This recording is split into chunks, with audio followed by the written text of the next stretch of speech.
Do you have a boyfriend? Okay.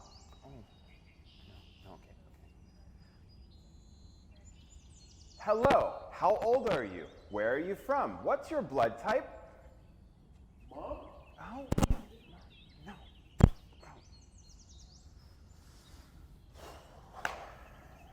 Hello. Hi, how are you? I'm good. How are you? Not bad. I see that you're reading a book. That looks interesting. Yes, it's Anya's Ghost. Have you read this book? No, I haven't. What is it about? It's about a high school girl who accidentally becomes friends with a ghost, but the ghost is trying to control her. Ooh, wow, that sounds scary. What do you think about horror books? I enjoy them. Do you like horror movies as well? Yeah, sure. Would you like to go together? Yeah, that sounds fun.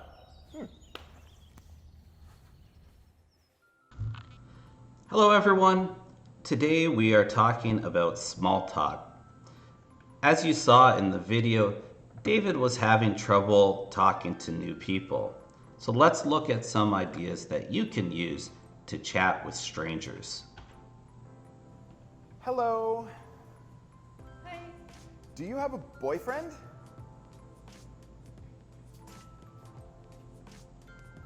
David asked Jessamine, "Do you have a boyfriend?" And she walked away. But why didn't she like the question? Well, in a lot of Western countries, this is a personal question. When we meet new people, it's not good to ask personal questions. They might not want to talk to you.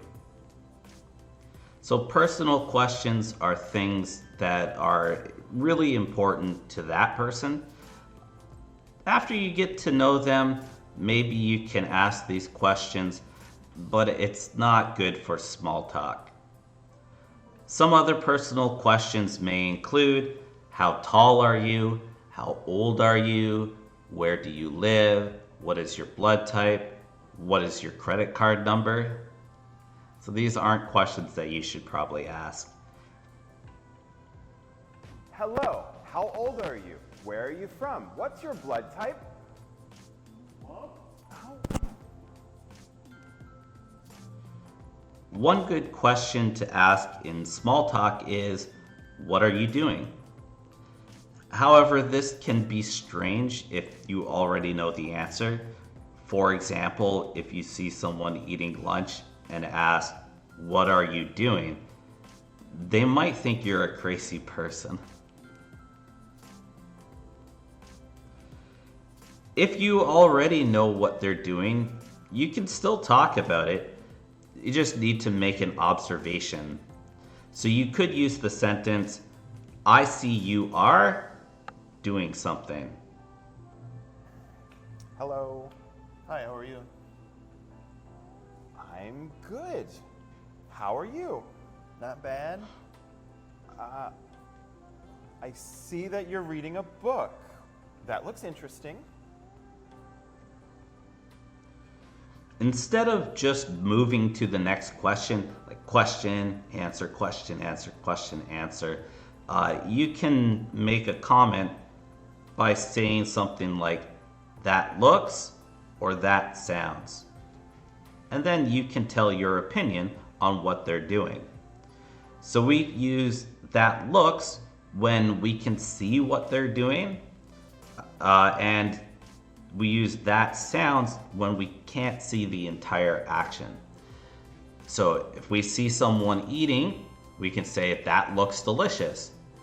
However, if they say I'm going to eat, we can't see them, so we'll say that sounds fun.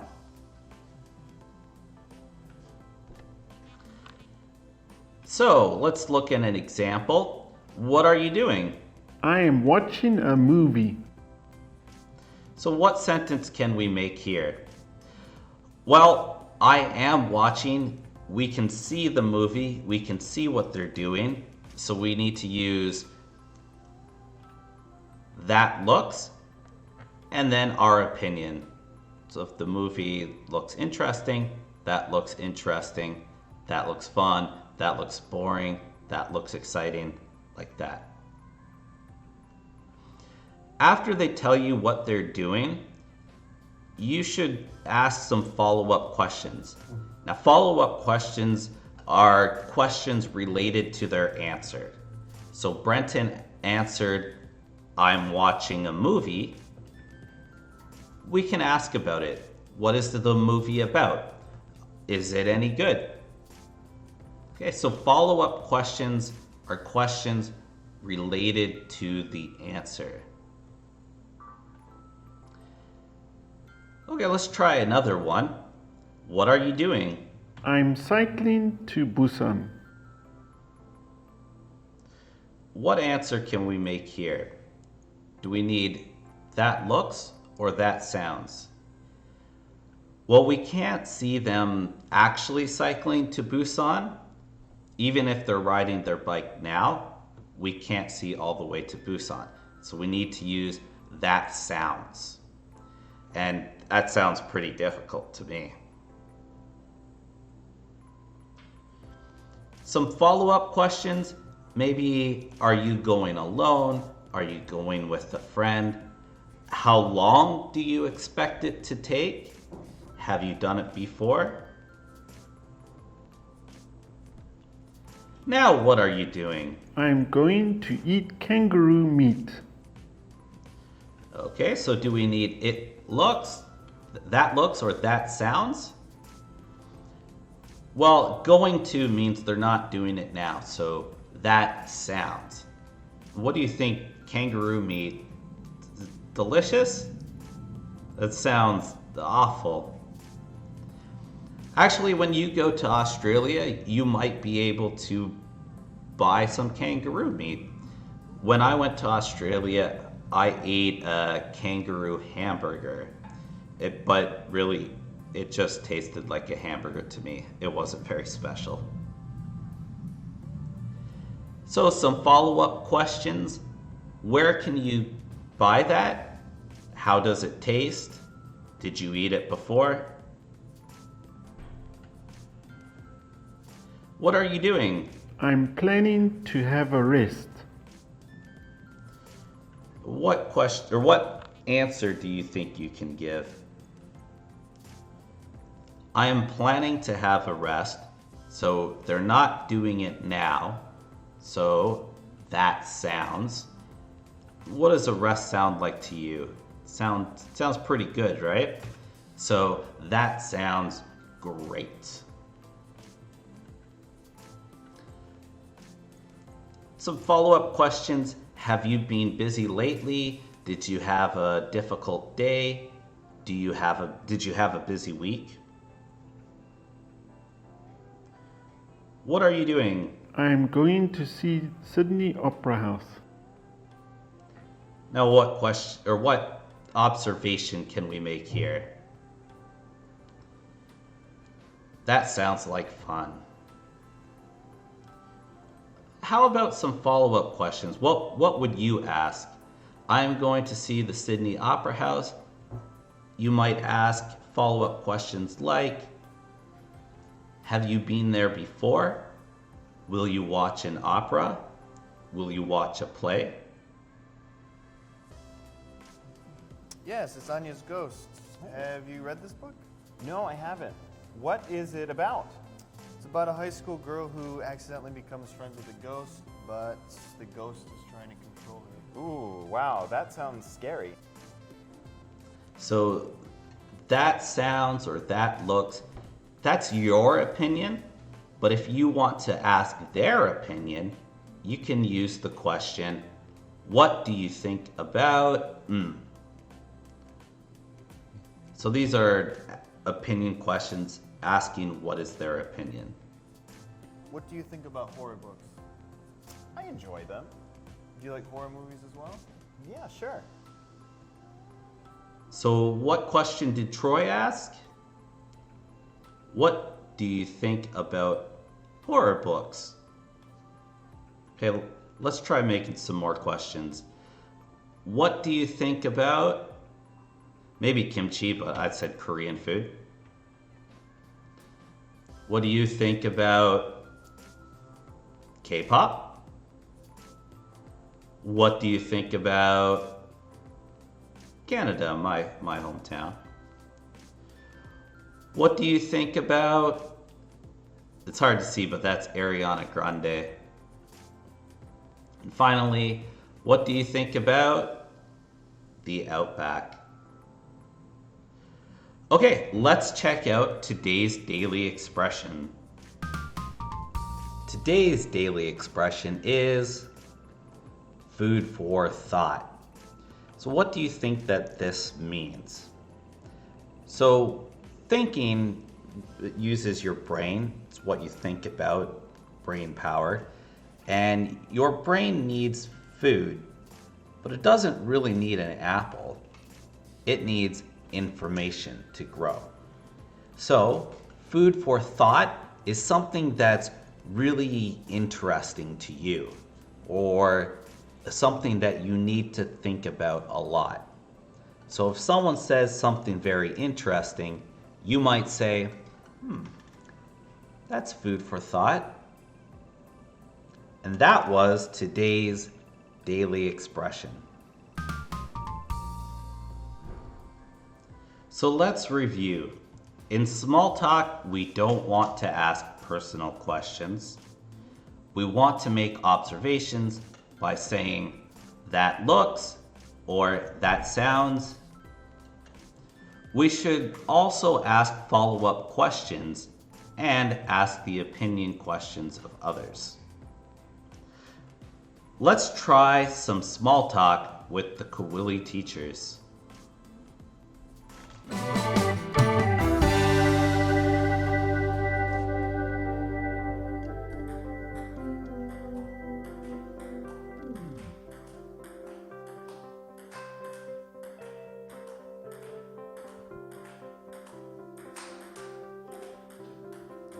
Oh, hey guys. I see you're playing ping pong. That looks fun. Why do you like ping pong? It's very technical, the speed, the fast movement side to side. It's a very intense game, need a lot of focus, and it's good exercise. Oh, hello, David. Hi, What are you doing? I'm playing solitaire. Oh, that looks interesting. How do you play? Well, it's a one-person card game where you try to move all of these cards into these 4 positions, like this. It's fun to play by yourself. Hello, Jessamine. Oh, hello, Tim. I see you're reading a book. What's it called? It's called Murder on the Orient Express. That sounds interesting. What's it about? It's a mystery, and people are on a train, and someone is killed, and the detective has to solve the murder. Oh, wow. Cool.